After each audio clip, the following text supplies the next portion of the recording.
Hello student, welcome to my YouTube channel target with Punita Tiwari. तो जैसा कि हम जानते हैं, हम अपने इस चैनल पर क्लास 10th साइंस का क्रैश कोर्स चला रहे हैं, ठीक है। और आज अपना एक नया टॉपिक है लाइट रिफ्लेक्शन एंड रिफ्रैक्शन। तो आज हम यहाँ पे रिफ्लेक्शन पढ़ेंगे, ठीक है, लाइट रिफ्लेक्शन पढ़ेंगे। और जैसा कि हम जान रहे हैं कि आप क्लास 10th का एग्जाम मतलब बोर्ड का एग्जाम अब तो मई में हो गया है, तो हम साइंस को कंप्लीट करने के बाद मैथ का भी स्टार्ट करेंगे। और एक चीज और, इसी चैनल पे हम टीजीटी साइंस का सिलेबस भी स्टार्ट कर रहे हैं। तो अगर आपके घर कोई है ऐसा जो कि टीजीटी में फॉर्म फिल करना चाहता है तो, और वो भी साइंस ग्रुप का है, तो प्लीज वो मेरे चैनल को ज्वाइन कर सकता है। और आप लोग प्लीज मेरे चैनल को लाइक, शेयर और सब्सक्राइब करिए, ठीक है। और हाँ, एक बात और, हम इसको स्टार्ट करने से पहले आपसे कुछ बातें करना चाहते हैं कि जो लाइट रिफ्लेक्शन है ये आपका सिर्फ इसी क्लास 10th में नहीं, आपको 11th 12th में भी मिलेगा, 12th में मिलेगा।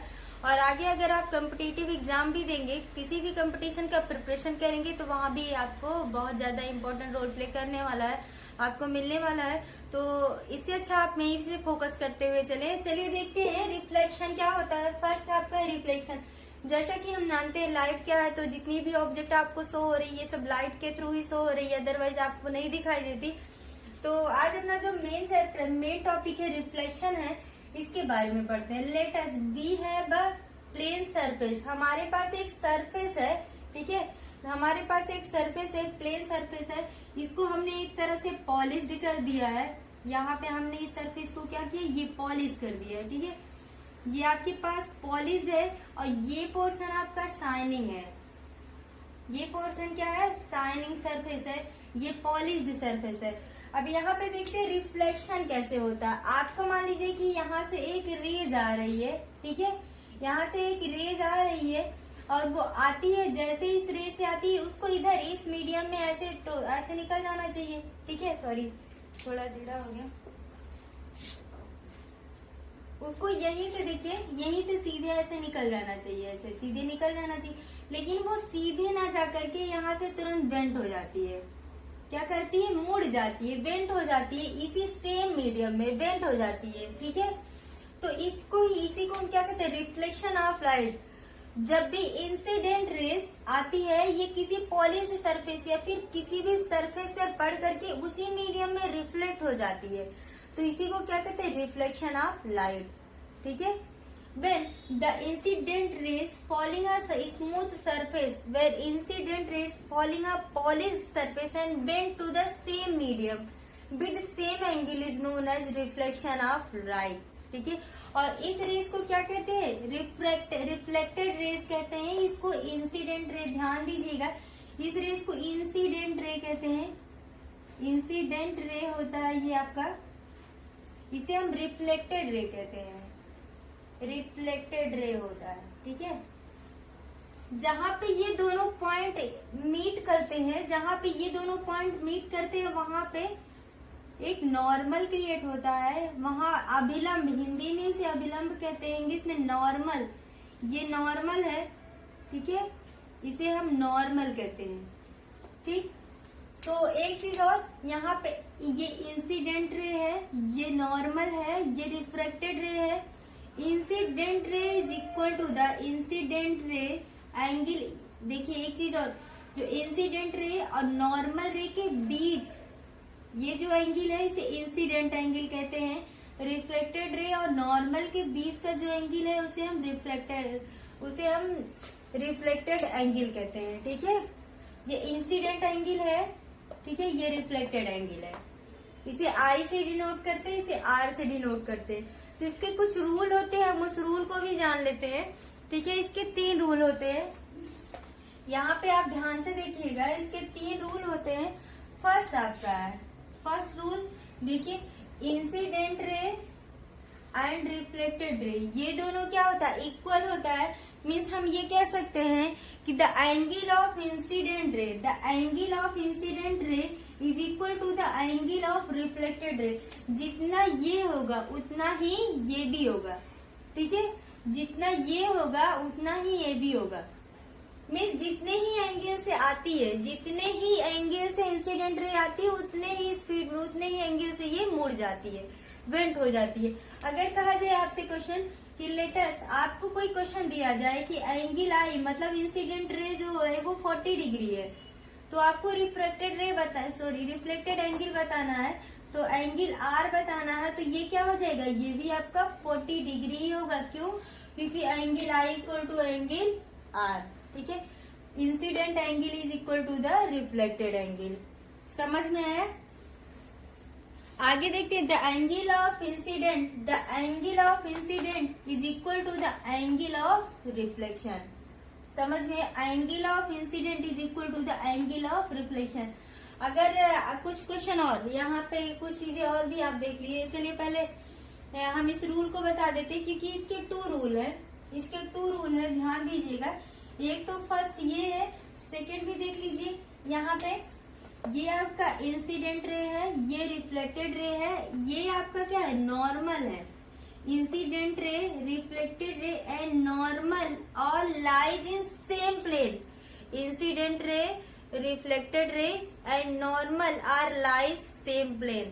तो सेकेंड रूल आपका क्या होगा, इंसिडेंट रे, आप कह सकते हैं incident ray,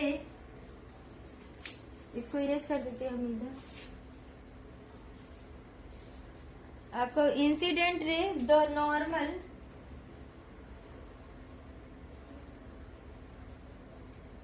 and reflected ray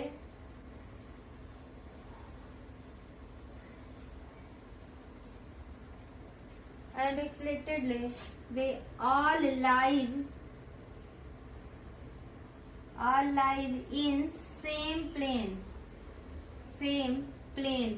आप कह सकते हो incident raise, reflected raise and normal एक ही प्लेन पे स्थित है। देखिए एक ही पॉइंट पे स्थित है ना, एक ही प्लेन पे सिचुएटेड है, एक ही प्लेन पे स्थित है। ठीक है, इतना समझ में है। चलिए कुछ पॉइंट यहाँ पे और भी हम देख लेते हैं। ठीक है, ये आप नोट कर लीजिएगा। यहाँ पे इसके कुछ क्वेश्चन भी बन के आते हैं, आपसे पूछा जाता है, उसको भी हम देख लेते हैं। ठीक है, लेट अस इसको इरेज कर देते हैं।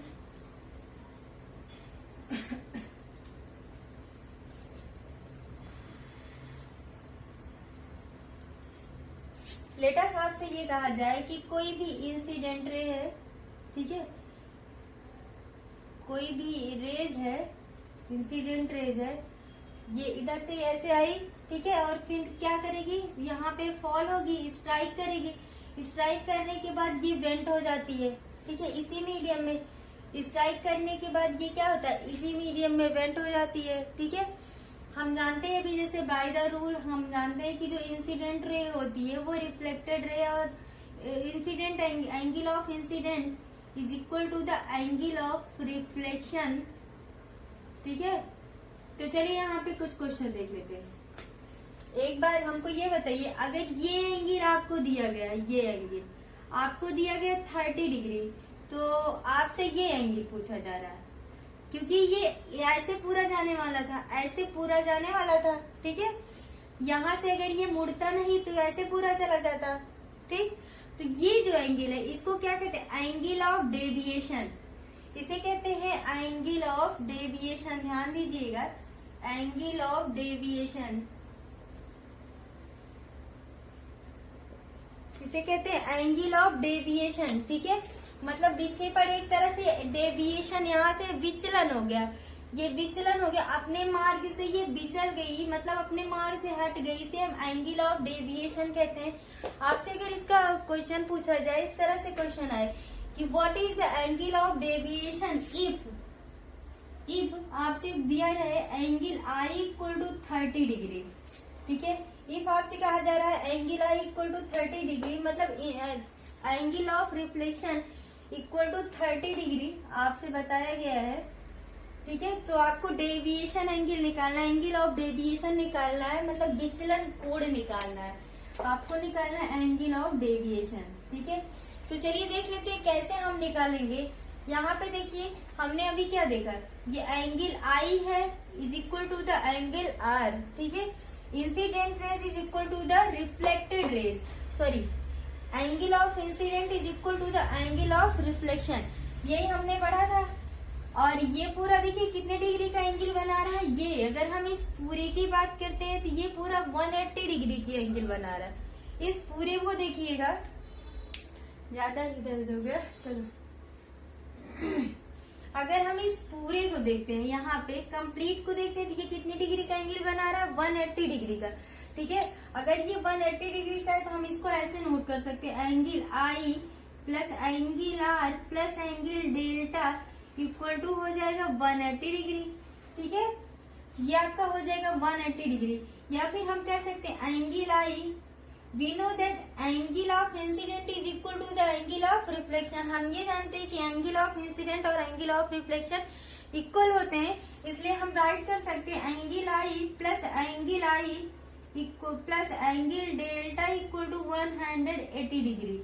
ठीक है, angle I plus angle I इसे मिलाकर के 2 एंगल आई हो जाएगा plus angle delta equal to 180 degree.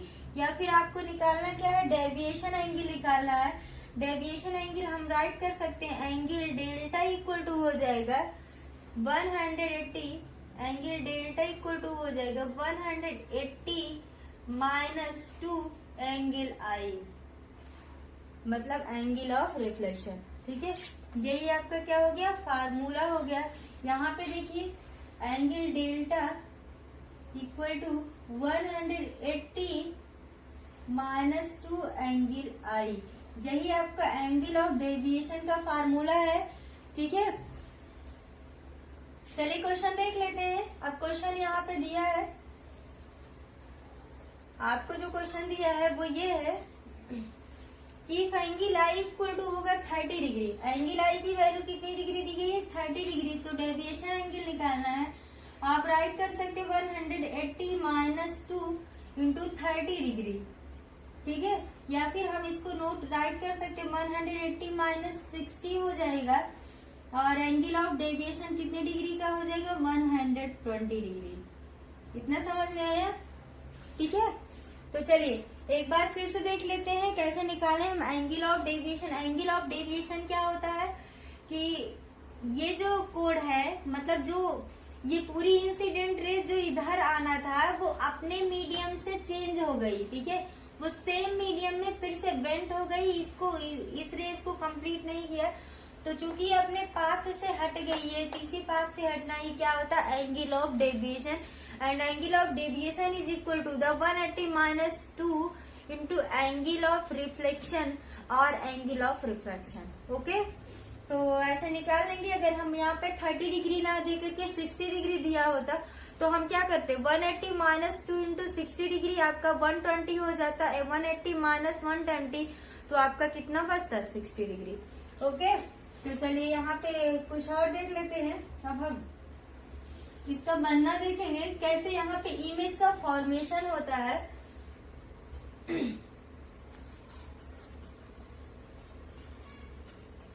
यहाँ पे हम इमेज का फॉर्मेशन देखेंगे, इमेज में फॉर्मेशन कैसे होता है। ठीक है, सबसे पहले आते हैं, देखते हैं मिरर। ठीक है, मिरर की बात करते हैं तो there are the 2 types of mirror. Mirror कितने टाइप्स के होते हैं, यहाँ पे देखिए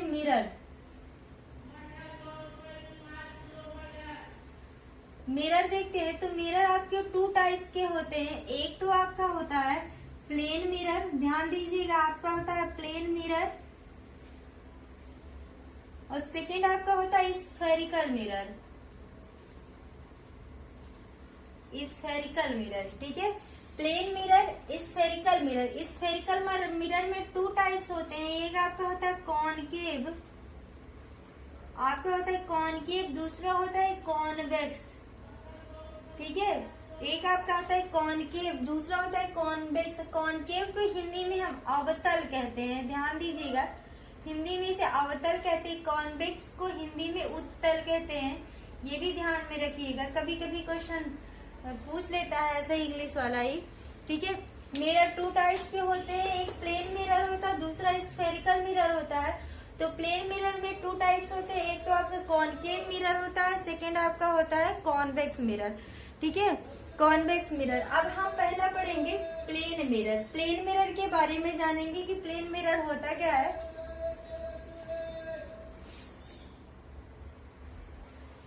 चलिए तो देखते हैं हम। पहला आपका है प्लेन मिरर। प्लेन मिरर में इमेज का फॉर्मेशन कैसे होता है, ठीक है। प्लेन मिरर में इमेज का फॉर्मेशन हम देखेंगे। लेटेस्ट हमारे पास एक मिरर है जिसमें आप बाल झाड़ते हैं, डेली कॉम्ब करते हैं, क्रीम लगाते हैं, वो सारे की बात करेंगे। लेटेस्ट आपके पास एक मिरर है, प्लेन मिरर, ठीक है। उसी के सामने कोई भी ऑब्जेक्ट रखी हुई है, ठीक है। उसी के सामने कोई ऑब्जेक्ट रखी हुई है। तो अब इसका फॉर्मेशन कैसे होगा, ध्यान दीजिएगा। इसका फॉर्मेशन कैसे होगा। फर्स्ट तो हम इमेज के बारे में 2 मिनट बस इमेज के बारे में कुछ जान लेते हैं। इमेज आपका 2 टाइप से होता है। जहाँ पे रिफ्लेक्टेड रे जहाँ पे इंसिडेंट रे मीट होती है, मीन्स जहाँ पे आपको इंसिडेंट रे सच में मीट होती दिखाई देती है, या फिर जहाँ पे मीट होती है, ठीक है, तो वहीं पे आपका इमेज का फॉर्मेशन होता है। जहाँ पे रेज जो होती है आपका मीट होती हुई दिखाई देती है या फाइनली मीट होती है, वहीं पे आपका इमेज का फॉर्मेशन बनता है। अगर सच में मीट हो रही है तो जो रिफ्लेक्टेड रे है सच में मीट हो रही है तो वहां पे आपका रियल इमेज बनेगा। अगर मीट होते हुए आपको अपीयर हो रही है, सिर्फ अपीयरिंग हो रहा है मीट होते हुए, तो वहां पे वर्चुअल यानी आभासी बनेगा। फिर से ध्यान दीजिएगा, इमेज में क्या होता है कि जब भी आपको रिफ्लेक्टेड रे मीट हो रही है या फिर मीट होते हुए अपीयर हो रही है तो वहीं पे इमेज का फॉर्मेशन होता है। इफ मीट होती है सच में, ठीक है, अगर सच में आपको मीट होते हुए दिखाई देती है तो वो रियल इमेज होता है। अगर वो मीट होते हुए नहीं दिखाई देती या फिर आप मीट होते हुए अपीयर होती है, ऐसे आभास होता है, तो वहां पे आपका वर्चुअल इमेज बनता है, ठीक।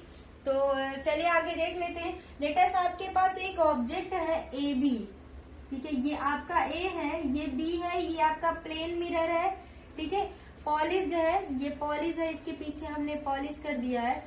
ये प्लेन मिरर है, यहाँ पे पॉलिश है पीछे, ठीक है,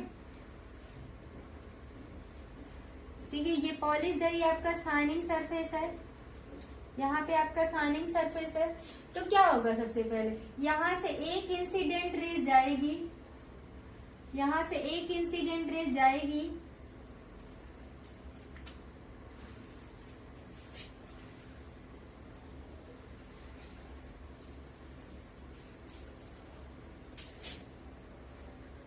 यहाँ से एक इंसिडेंट रे जाएगी, ठीक है, इंसिडेंट रे यहाँ पे जाएगी।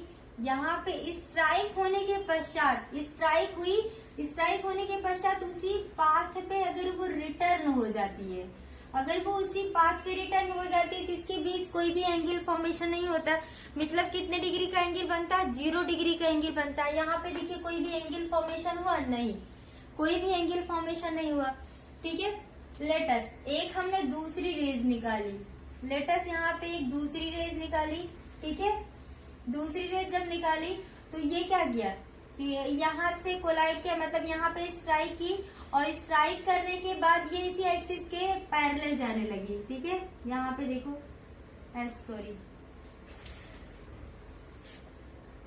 यहाँ पे एक रेज हमने निकाला, ठीक है। यहाँ पे स्ट्राइक की, angle of reflection is equal to the angle of refraction. यहाँ पे देखिए ये क्या हुआ, इसके साथ यहाँ पे एक नॉर्मल रे बन जाएगी, यहाँ पे एक नॉर्मल लाइन बनेगा, ये आई हो जाएगा, ये आपका क्या होगा, आर हो जाएगा। ये एंगल आई होगी, ये एंगल आर हो जाएगा। यहाँ से देखिए यहाँ पे स्ट्राइक की और फिर से उसी मीडियम में क्या रिटर्न हो रही है। अब एक चीज और ध्यान दीजिएगा, क्या ये रेस जो रिफ्लेक्ट हुई है और ये रेस, ये दोनों क्या कहीं मिलेंगी, नहीं मिलेंगी। क्या ये दोनों रेस जो आपकी है ये दोनों कहीं मिलेंगी, नहीं मिलेंगी। देखिए जब नहीं मिलेंगी तो हम इसको क्या करेंगे, पीछे की साइड में ले जाएंगे। जब ये नहीं मिलेंगी तो हम इसको पीछे की साइड में ले जाएंगे, ठीक है। लेटेस्ट हमने इसको पीछे की साइड में बढ़ाया, यहाँ पे देखिए अगर हमने इसको पीछे की साइड में बढ़ाया तो ऐसे इसको भी अगर हमने पीछे की साइड में बढ़ाया तो देखिए यहाँ पे आई, यहाँ पे बन गई। यहाँ पे हमने इस ऑब्जेक्ट को ए बी माना था, ठीक है, तो यहाँ पे ये क्या आपका बना, ए डैश। समझ आया इतना। अगर हम इसको पीछे की साइड में ले जाएंगे तो यहाँ पे ए से हमने लाइट लाई कहाँ से? ए से लाइए। इस पे, इस ऑब्जेक्ट पे हर एक पॉइंट पे छोटे छोटे पॉइंट पे लाइट रेज रिफ्लेक्ट होगी, ठीक है। हर एक पॉइंट की लाइट रेज रिफ्लेक्ट होगी। तो हमने सिर्फ ए के लिया है, यहाँ पे यह जाकर के मीट करती है, ठीक। अब हम फिर से बी के लिए करते हैं। बी पॉइंट से भी हम सेम ऐसे ही ले जाते हैं। जब बी पॉइंट से लेके जाएंगे तो ये क्या करेगी? यहाँ से इसी पॉइंट से फिर से ये रिटर्न हो जाएगी, उसी पाथ पर रिटर्न हो जाएगी। चूंकि इसके बीच का एंगल क्या बना है? 0 डिग्री।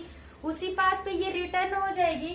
फिर से हम इससे एक दूसरा एंगल निकालेंगे, दूसरी रेज निकालेंगे। ये रेज यहाँ पे जाएगी, ठीक है। और एंगल ऑफ इंसिडेंट, ये रेज यहाँ पे जाएगी और फिर से ये आगे क्या करेगी? रिफ्लेक्ट हो जाएगी, ठीक है। ये एंगल ऑफ रिफ्लेक्शन हो गया, ये एंगल ऑफ इंसिडेंट हो गया। अब देखिए ये दोनों रेज भी आपस में कहीं भी मिल रही है, कहीं नहीं मिल रही है। ये दोनों रेज भी आपस में देखिए कहीं नहीं मिल रही है, ठीक है। जब हम इसको ऐसे ले जा रहे हैं तो ये दोनों रेज, ये देखिए ये कहीं मिलेगा या फिर ये कहीं मिलेगा? नहीं मिलेगा। ये दोनों रेज भी आपस में कहीं नहीं मिलेंगी, अतः इनका भी तो एक तरह से हो कि एक फॉर्मेशन नहीं हो रहा, इमेज का फॉर्मेशन नहीं।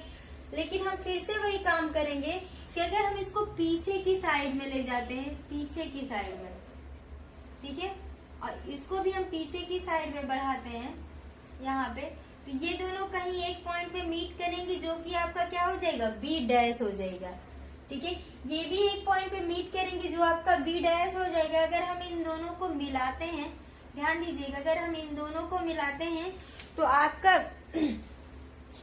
देखिए जो इमेज है यहाँ पे फॉर्मेट हो जाएगा, इमेज यहाँ पे फॉर्मेट हो जाएगा, मतलब बन जाएगा। ये देखिए इमेज आपका क्या हुआ? बन गया, ठीक है। लेटेस्ट हमने यहाँ से जो ऑब्जेक्ट लिया था वो मिरर से x प्लेस पे था, x डिस्टेंस पे था, और जो इमेज बना है वो y डिस्टेंस पे बना है, ठीक है।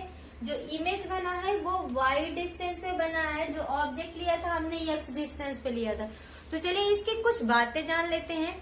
आखिर इमेज, जो प्लेन मिरर पे इमेज का फॉर्मेशन होता है, उसमें क्या क्या चीजें निकल के आती हैं, आप खुद देखेंगे, खुद मुझे बताएंगे, ध्यान दीजिएगा। फर्स्ट इसमें कुछ 5 चीजें हैं, ध्यान दीजिएगा। सबसे पहले क्या था? Angle i is equal to the angle r. यहाँ पे इमेज को देखिए, इमेज यहाँ पे क्या, इमेज रियल है कि वर्चुअल है? फर्स्ट तो इमेज जो है वो क्या है? वर्चुअल है,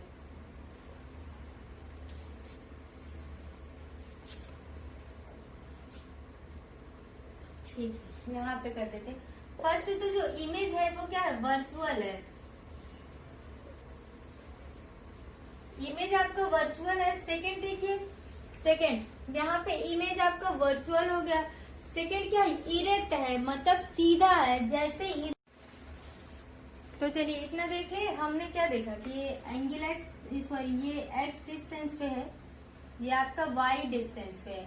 फर्स्ट तो यहाँ पे क्या था? ये वर्चुअल है, ये जो इमेज है आपका कैसे है? वर्चुअल है, क्योंकि ये रियल में मीट नहीं हो रही है, अपीयर टू मीट है, मीन्स आपको दिखाई दे रही थी, ये आपका वर्चुअल होगा, ये वर्चुअल है। सेकंड क्या है? ये इरेक्ट है, देखिए एकदम सीधा बना है, जैसे इधर है इमेज एकदम सीधा, वैसे उधर भी है, मीन्स ये आपका क्या है? इरेक्ट है। थर्ड आपका क्या देखते हैं कि ये इमेज कुछ आपका लेफ्ट का राइट और राइट का लेफ्ट शो करती है। आप ये वाला हाथ उठाएंगे तो आपको दूसरा दिखेगा, मीन्स आप लेफ्ट का राइट और राइट का लेफ्ट शो करती है, मीन्स ये क्या होती है? लेटरली इन्वर्टेड होती है, ठीक है। फिर और भी कुछ देखें, और क्या है? जो the distance between image, image के बीच का जो डिस्टेंस है, इमेज और मिरर के बीच का जो डिस्टेंस है वो किसके बीच बन रहा है? इमेज और जो मिरर के बीच डिस्टेंस है, ठीक है, वही उतना सेम डिस्टेंस इमेज और सॉरी ऑब्जेक्ट और मिरर के बीच का जो डिस्टेंस है, सेम उतना मिरर और इमेज के बीच का भी डिस्टेंस होगा। आप ऐसे भी देखते होंगे, जब भी आप किस मिरर के सामने खड़े होते हैं, जितनी दूरी पर आप आगे बढ़ते हैं, मिरर भी आपकी सॉरी इमेज भी आपकी आगे आती हुई दिखाई देती है, ठीक है। और जब आप पीछे जाने लगते हैं तो आप देखते हैं कि आपकी इमेज भी पीछे जाती है। इस तरह से आप कह सकते हैं कि जो आपकी इमेज है वो रियल है, इरेक्ट है, लेटरली इन्वर्टेड होती है, सॉरी वो लेफ्ट का राइट दिखाई देती है, लेटरली इन्वर्टेड होती है। आपकी जो इमेज है जितनी डिस्टेंस पे होगी उतनी डिस्टेंस पे आपकी ऑब्जेक्ट भी है, ठीक है।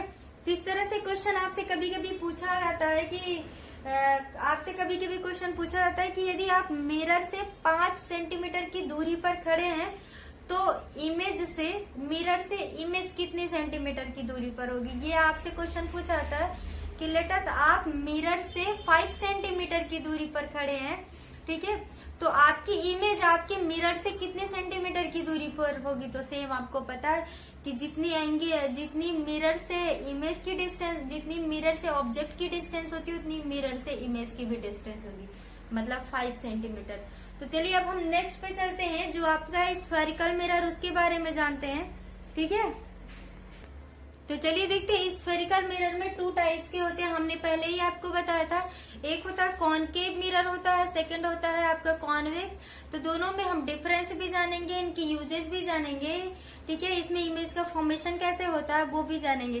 तो चलिए सबसे पहले यहाँ पे देखते हैं स्फीयर। स्फीयर में से एक होता है गोला, ठीक है, ये किसी गोले का कर्व है, मतलब किसी गोले का एक हाफ पार्ट लिया गया है, उसी के बारे में बात करेंगे।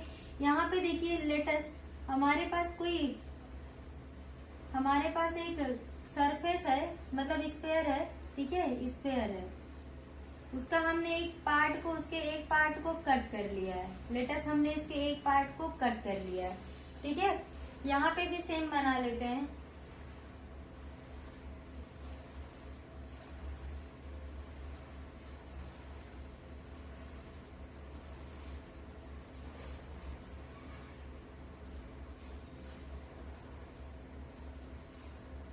इसके एक पार्ट को हमने क्या किया है, कट कर लिया है, ठीक है।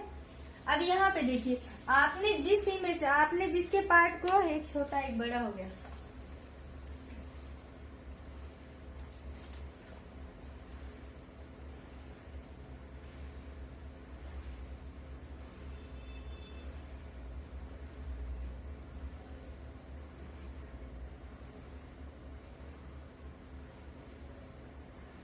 अब यहाँ पे देखिए इसके क्या है, कैसे इसको देखेंगे हम।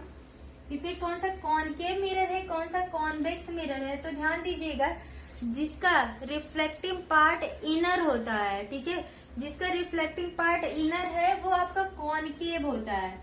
जिसके आउटर सरफेस में पॉलिश्ड होता है वो आपका कॉनकेव होता है, वो कॉनकेव है। जिसका रिफ्लेक्टिव इनर होता है और आउटर सरफेस पे पॉलिश्ड होता है वो आपका कॉनकेव होता है।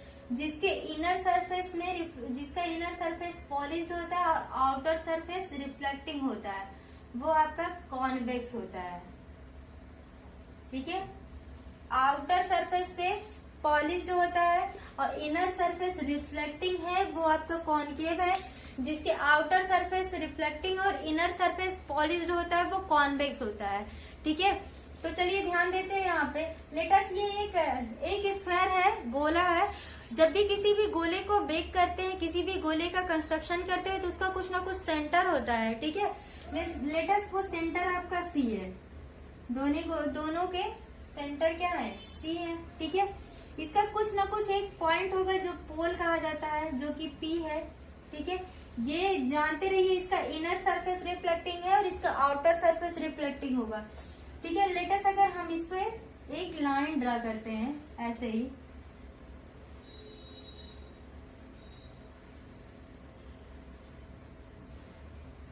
यहाँ से एक ऐसे लाइन ड्रा करते हैं, इसको कट करते हैं हाथ से, तो क्या देखेंगे, ये जो लाइन है इसे हम कहते हैं प्रिंसिपल एक्सिस। ये आपका प्रिंसिपल एक्सिस होता है, ठीक है। इस लाइन को हम प्रिंसिपल एक्सिस कहते हैं। यहाँ पे भी देखिए, यहाँ पे भी वही है, ये लाइन आपकी क्या है, प्रिंसिपल एक्सिस है। इसे सेंटर ऑफ कर्वेचर कहते हैं, ये आपका पोल होता है। अब चलिए यहाँ पे कुछ पॉइंट को हम अच्छे से जान लेते हैं। सेंटर ऑफ कर्वेचर क्या है, पोल क्या होता है। तो सेंटर ऑफ कर्वेचर ध्यान दीजिएगा, देखिए सेंटर ऑफ कर्वेचर आपका क्या है, जिस पॉइंट से होकर के इस पूरे सरफेस का, स्फीयर का कंस्ट्रक्शन किया जाता है वही आपका सेंटर ऑफ कर्वेचर होता है, ठीक है। और जो रिफ्लेक्टिंग पॉइंट का जो मिरर होता है, मिरर का जो रिफ्लेक्टिंग मिड पॉइंट होता है उसे हम पोल कहते हैं, ठीक। और जो एक पैरेलल रेज निकलती है, सीधी रेज निकलती है, उसे हम प्रिंसिपल एक्सिस कहते हैं, ठीक है। प्रिंसिपल क्या होती है? The line joining between pole and curvature, ऐसी लाइन जो पोल और कर्वेचर को क्या कर रही है? ज्वाइन कर रही है, उसे हम प्रिंसिपल एक्सिस कहते हैं, ठीक है। समझ में? जो लाइन पोल और कर्वेचर को देखिए ज्वाइन कर रही है वो आपकी प्रिंसिपल एक्सिस क्या होती है। और पोल क्या होता है? ध्यान दीजिएगा, it is the centre of spherical mirror. ये देखिए स्फेरिकल मिरर का एक क्या है? सेंटर है। It is the centre of spherical mirror. ये स्फेरिकल मिरर का क्या है? एक सेंटर है। रेडियस ऑफ कर्वेचर देख लेते हैं, ठीक है। इसको हम रेडियस ऑफ कर्वेचर बोलते हैं। ये आपका आर से डिनोट करते हैं। यहाँ पे देखिए इसे हम आर से डिनोट करते हैं। तो रेडियस ऑफ कर्वेचर क्या होता है? The distance between centre of curvature and pole. The distance between pole and centre of curvature is known as radius. एक चीज और ध्यान दीजिएगा, लेंथ हमेशा, डिस्टेंस हमेशा पोल से कर्वेचर की तरफ ही मेजर करते हैं, हमेशा पोल से ही इसकी लेंथ को मेजर करते हैं, ठीक है। The distance between the distance between pole and centre of curvature, ये आपका रेडियस होता है। अब यहाँ पे एक पॉइंट और आता है, आपका जो फोकस होता है, एक पॉइंट और आता है, फोकस है। लेट अस कंसीडर, मान लेते हैं कि यहाँ से कोई रेज है जो प्रिंसिपल एक्सिस के, कोई रेज है जो प्रिंसिपल एक्सिस के इक्वल जा रही है, प्रिंसिपल एक्सिस के पैरेलल जा रही है। आफ्टर रिफ्लेक्टिंग वो जिस पॉइंट से होकर के निकलती है, यहाँ से कोई रेज है वो जा रही है, आफ्टर रिफ्लेक्टिंग वो जिस पॉइंट से होकर के निकलती है, ठीक है, जिस पॉइंट पे से होकर के निकलती है उसी को हम क्या कहते हैं? उसी को हम फोकस कहते हैं, ठीक है। यही आपका क्या होता है? फोकस। इसे हम कैपिटल एफ से डिनोट करते हैं, जो कि आपका फोकस होता है। यहाँ पे भी देखिए ऐसे निकलेगा, ये तो इधर ऐसे जाएगा, लेकिन हम इसको जहाँ आगे बढ़ाएंगे, आगे जब इसको हम आगे बढ़ाएंगे, यहाँ से भी ये इधर तो बढ़ेगा, जब हम इसको आगे बढ़ाएंगे तो ये जिस पॉइंट पे मीट होता हुआ दिखाई देगा वही आपका क्या हो जाएगा? फोकस हो जाएगा, ठीक है। और फोकस और पोल के बीच के जो डिस्टेंस को हम क्या बोलते हैं? स्मॉल एफ, मतलब फोकल लेंथ कहते हैं। ध्यान दीजिएगा, फोकस और पोल के बीच के डिस्टेंस को हम फोकल लेंथ कहते हैं। हम आपको एक इमेज में समझाते हैं, आप दूसरे में जान जाएंगे, ठीक है, फिर से बना करके, क्योंकि यहाँ पे तो खिचड़ी बन गया ऑलरेडी।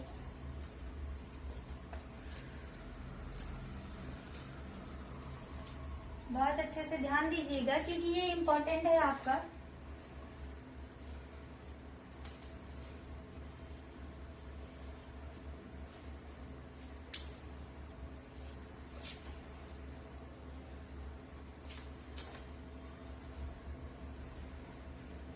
ठीक है, मान लीजिए ये आपका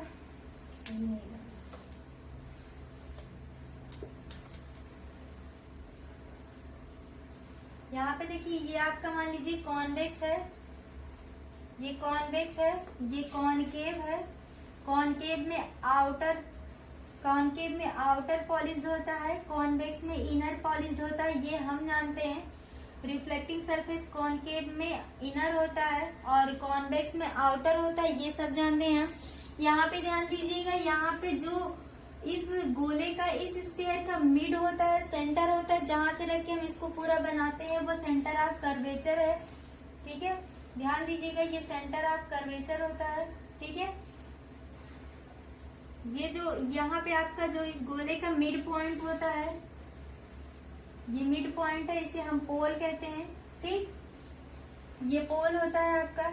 इस लाइन को हम क्या कहेंगे? प्रिंसिपल एक्सिस कहेंगे, जिसे प्रिंसिपल एक्सिस कहेंगे, जिसे पी से डिनोट करते हैं, जिसे हम पी से डिनोट करते हैं, सॉरी प्रिंसिपल एक्सिस कहते हैं, ठीक है। ये आपका प्रिंसिपल एक्सिस होता है। यहाँ पे ध्यान दीजिएगा, इधर ये प्रिंसिपल एक्सिस है, ठीक है। जब भी कोई इंसिडेंट रे पैरेलल आती है, प्रिंसिपल एक्सिस के पैरेलल आती है और वो रिफ्लेक्ट होकर के किसी पॉइंट से होकर के गुजरती है, किसी पॉइंट से होकर के मीट होती है, तो जिस पॉइंट पे ये मिलती हैं उसे हम क्या कहते हैं, फोकस कहते हैं। ये आपका फोकस है। यहाँ पे देखिए, ये यहाँ पे कॉनकेव लेंस, कॉन्वेक्स लेंस है, तो इसलिए यहाँ पे मीट होता हुआ आपको बस दिखाई देगा, अपीयर होगा। ठीक है, यहाँ पे आपको मीट होता हुआ अपीयर होगा ऐसे।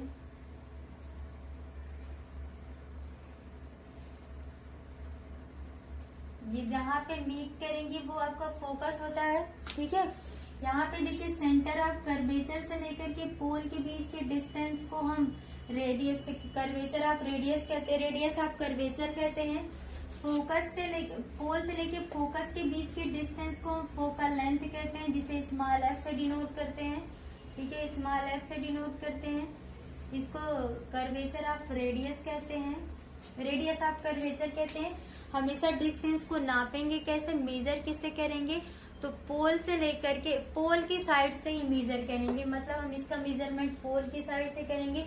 एक चीज यहाँ पे और देखिए, ये रेस को क्या कर रहा है, किसी एक पॉइंट पे ला करके कन्वर्ज कर रहा है, किसी एक पॉइंट पे सेंटर कर रहा है, इसलिए इसे कन्वर्जिंग कहते हैं। ये आपका कन्वर्जिंग है, ये आपका कन्वर्जिंग मिरर भी होता है, क्योंकि ये किसी एक पॉइंट पे ला करके, किसी एक पॉइंट पे रेस को कन्वर्ज कर रहा है, ला के सिकोड़ रहा है। ये डाइवर्जिंग है, देखिए ये रेस को फैला रहा है, ये डाइवर्जिंग है, रेस को फैला रहा है, इसलिए इसे हम डाइवर्जिंग लेंस कहते हैं। ये आपका डाइवर्जिंग लेंस होता है। चलिए इसका थोड़ा एक दो यूज जान लेते हैं, फिर हम जब चैप्टर पढ़ेंगे पूरा इस दोनों के बारे में पढ़ेंगे तो सब कुछ जानेंगे। एक चीज और, डाइवर्जिंग लेंस का यूज, सॉरी डाइवर्जिंग मिरर का यूज कहाँ करते हैं, डाइवर्जिंग का यूज कहाँ करते हैं, तो स्ट्रीट लाइट में देखते हैं आप, जो लाइट लगी होती है, ठीक है, जो मिरर वहां पे लाइट लगी होती है वो क्या करती है, लाइट को स्प्रेड कर देती है, फैला देती है। तो हम क्या जानते हैं कि जो स्ट्रीट लाइट होती है वहां पे किसका यूज करते हैं, डाइवर्जेंट मिरर का यूज करते हैं, मतलब कॉन्वेक्स लेंस का, कॉन्वेक्स मिरर का यूज करते हैं। और कॉनकेव मिरर मतलब ये किसी एक पॉइंट पे ला करके सिकोड़ देती है। तो हेडलाइट में देखते हैं, जो गाड़ी की हेडलाइट होती है उसमें क्या करते हैं, उसमें कॉनकेव मिरर का यूज करते हैं, मतलब कन्वर्जिंग लेंस का यूज करते हैं। ठीक है, और भी कुछ जो डेंटिस्ट होते हैं वो जो मिरर का यूज करते हैं उसमें भी क्या करते हैं, कॉनकेव लेंस का यूज करते हैं। और भी काफी चीजें ऐसी होती है जिसमें कॉन्वेक्स लेंस का यूज करते हैं। जो टार्च होता है, टॉर्च में भी हम लोग किसका यूज करते हैं, कॉन्वेक्स लेंस का यूज करते हैं। ठीक है, और भी काफी हैं जो हम चैप्टर पढ़ते हुए आपको बताएंगे।